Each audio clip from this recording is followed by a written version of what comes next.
From thirst we begin, with bottles in hand, each sip a step in a dwindling strand. The empties return, yet hope isn't gone. Exchange for more, and the journey goes on. But with each new chance, the price grows tall. How many bottles can we drink in all? We start with the number of full water bottles. Every time we drink them, they turn into empty bottles. Those empties are not useless. They can be exchanged for more full bottles. But there is a catch. Every time we exchange, the cost goes up. So the challenge is to maximize how many bottles we can drink before no more exchanges are possible. The problem is defined in terms of two numbers. NAM bottles, the number of full bottles we start with. NAM exchange, the number of empty bottles needed for our very first exchange. After every exchange, the exchange cost increases by 1. Our goal is simple. Calculate the maximum number of bottles we can drink. The constraints keep the problem manageable. The number of bottles and exchange cost are both between 1 and 100. After every exchange, the cost strictly increases. Importantly, we cannot exchange multiple batches at the same exchange cost, only one exchange per step. This ensures the process is sequential and predictable. Consider the first example, 13 bottles with an exchange cost of 6. We drink all 13 bottles, leaving 13 empties.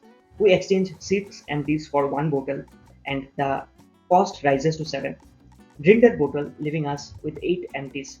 Now we can exchange 7 empties for another bottle. Cost rises to 8. Finally, we drink that one, leaving us with 2 empties, not enough to exchange further. So the total is 15 bottles drunk. Now let's look at 10 bottles and an initial exchange cost of 3. After drinking the 10 bottles, we have 10 empties. We exchange 3 empties for 1 new bottle. Cost rises to 4. Drink that bottle and now we have 8 empties. Exchange 4 empties for another bottle.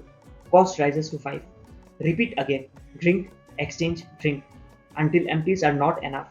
The process stops after a total of 13 bottles have been drunk. The core idea is straightforward. Always drink all the full bottles available. Convert them into empties. After there are enough empties for the current exchange cost, perform one exchange to get a new bottle and then increase the cost. Repeat this cycle until no more exchanges are possible. This simulation perfectly mimics the problem's rule. We begin by initializing 3 variables: the number of full bottles, the number of empty bottles, the number of bottles drunk. In every iteration, we drink all available bottles, increasing both the drunk count and the empties. If the empties are greater than or equal to the exchange cost, we trade them in for one full bottle and increase the exchange cost by 1. We repeat this until there are no more full bottles and not enough empties to exchange. Let's walk through a dry run with 10 bottles and an exchange cost of 3. Initially, we have 10 full bottles. After drinking, we gain 10 empties. We exchange 3 empties for 1 new bottle, raising the cost to 4. Drink again, leaving 8 empties. Exchange 4 empties for 1 new bottle. Cost goes to 5. Repeat. Drink, exchange, and drink. Step by step, as shown in the table, we finally reach a total of 13 bottles drunk before we can't exchange further. The solution is implemented by simulating the process directly in code. We keep track of full bottles, empty bottles, and the total drunk. Inside a loop, we drink all bottles, add them to the empty count, and check if we can exchange. If we can, we perform the exchange and increase the exchange cost. The loop continues until we can't drink anymore. This ensures accuracy without needing complex formulas. In terms of complexity, this solution is very efficient. The time complexity is proportional to the number of bottles and the number of exchanges, at most a couple of hundred iterations. That's essentially big O of num bottles plus num exchange. The space complexity is constant, big O of 1, since we only use a few variables to track the process. The key lessons from this problem are: always simulate carefully when rules are sequential and changing. Exchange mechanisms can be tricky. Remember that costs change after each use.